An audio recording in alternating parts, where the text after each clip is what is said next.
Pada masa pentadbirannya, orang puji-puji dia. Sekarang, orang mengeji dia sampai terang-terangan.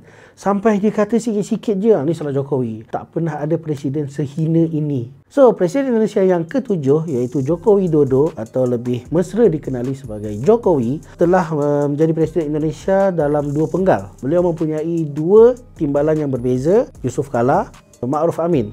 Sejarahnya, Jokowi ini dia adalah seorang Datuk Bandar atau wali kota di tempat kelahiran dia, iaitu Surakarta atau nama mesra dia Solo. Beliau seorang toke barang-barang perabot dari kayu jati. Pada tahun 2012 ada pemilihan Gubernur Jakarta.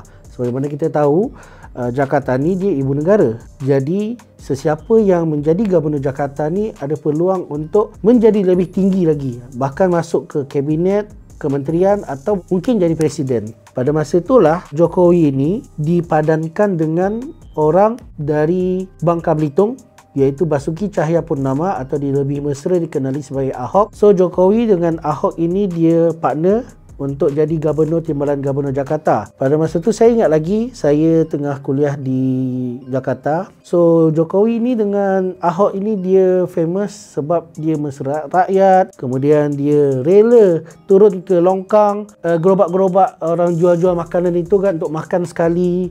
Dengan famous dia dengan berbaju kotak-kotak. So akhirnya dengan karismatik tersebutlah Jokowi berjaya menjadi Gubernur Jakarta.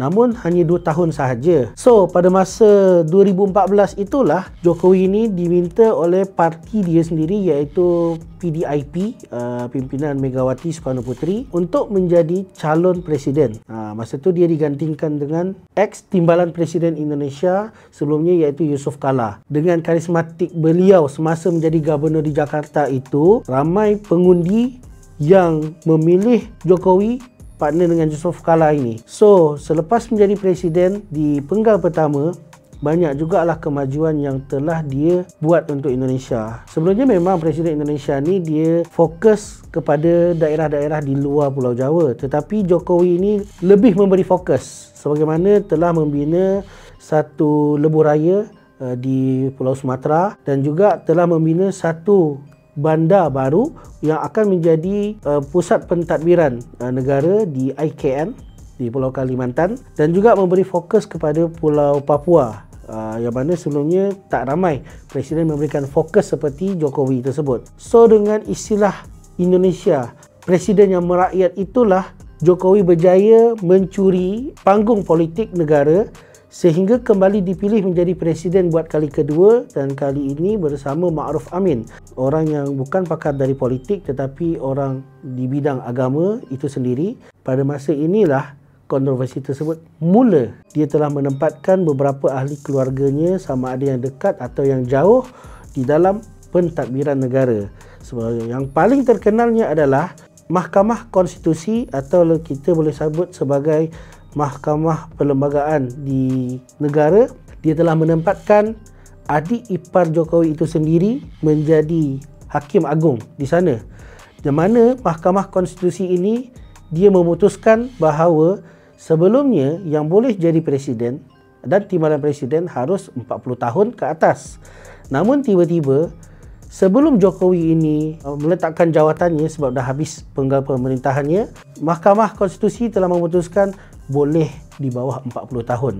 Dan juga untuk calon-calon gubernur dan calon-calon datuk bandar yang mana sebelum ini harus 35 tahun ke atas, sekarang boleh 30 tahun ke bawah. Sebenarnya kalau orang sekali tengok dia menganggap, oh bagus juga ini memberi peluang kepada orang muda.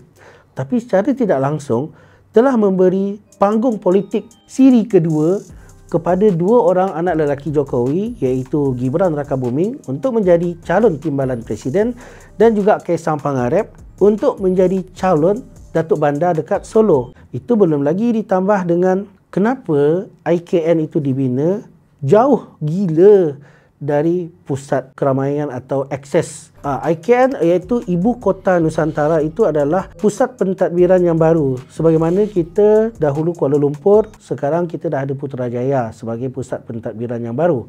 Tapi tidak menidakkan Kuala Lumpur masih menjadi ibu negara. Jadi kalau kita tengok kan, dulu Tun Mahathir buat Putrajaya ni, walaupun kelihatan jauh pada masa tu, tapi Tun Mahathir telah membina laluan kereta api, ERL, dah bina Lebuh Raya, Max, Maju Expressway juga, macam-macam. Dari orang Kuala Lumpur nak ke Putrajaya atau sebaliknya, boleh, tak ada masalah. Tetapi untuk IKN ini, waktu itu alasan Jokowi sebab dia betul-betul berada di tengah-tengah Indonesia. Tapi tak ada satupun akses yang masih memudahkan untuk menuju atau keluar daripada IKN ini. Dikata selepas je masuk jalan tol, 2 jam lagi baru sampai ke IKN itu. Jadi macam baru kosong. Ditambah lagi dengan ada beberapa video yang mengatakan akses air bersih tak ada lagi. Lepas tu jalanan di dalam itu pun tak ada. Bangunan masih kosong. Cuaca di sana pun dia kata panas gila. Yalah, mana yang tak panas? Yang tak panas tu kutub kot. Saingan utamanya iaitu Prabowo Subianto yang sekarang menjadi presiden. Pada masa tu dia kalah dengan Jokowi. Jadi cara untuk melebahkan kekuasaan Prabowo pada masa pentadbirannya adalah menjadikannya Menteri Pertahanan. Nah, secara tidak langsung dia seperti mencengkram kuku yang kuat di Prabowo sehingga Prabowo ni dah macam okey, aku kena ikut Jokowi. Dan itu mungkin teori beberapa orang mengatakan Prabowo ini jadi presiden, timbalan dia harus anak Jokowi. Dan itu yang kemudian berlarutan sampai ke sekarang ini. Ya, biasalah. Orang akan tengok ni dari siapa ni. Apa yang dibuat oleh timbalan presiden yang sekarang ini pun, si Gibran, ada yang mengatakan tidak layak, tidak berwawasan jauh. Kadang wartawan tanya dia soalan, dia tak nak jawab, dia buat tak tahu. Kadang dia jawab pun jawapan yang mengarut. Jadi orang melihat pun dia ni duduk sebab bapak dia je nanya ni. Dia bukannya ada credibility pun, tak. Sebab bapak dia itulah bawa orang tengok ni salah Jokowi. Sampai orang-orang politik dan pakar politik sekalipun membincangkan apakah sijil kelulusan Jokowi semasa kuliah di UGM, Universitas Gadjah Mada itu, real atau fake. Real atau fakir. Sampai itu sendiri pun dikaji sebab dia kata ini menipu ni semua. Lepas tu macam-macam teori konspirasi juga kan. Saya rasa benda ni tak pernah ada di presiden-presiden sebelum ini. Mungkin adalah presiden-presiden Indonesia sebelum ini yang dikeji, yang orang ramai tak suka, yang orang mengata dalam diam atau depan-depan. Tapi Jokowi ni on another level. Orang mengeji dia sampai terang-terangan. Sampai dia kata sikit-sikit je, ni salah Jokowi, ini salah Jokowi. Sampai orang edit dia di AI sekalipun, orang kata tak pernah ada presiden sehina ini. Sesiapa yang mungkin pernah pergi Indonesia naik Wush, tahu kan, kereta api laju sampai 320 km per jam. Saya pernah naik, memang betul laju. Sekejap dari Jakarta ke Bandung tu kan. Itu sebenarnya adalah jasa Jokowi juga yang telah membuat perjanjian dengan China buat kereta api laju.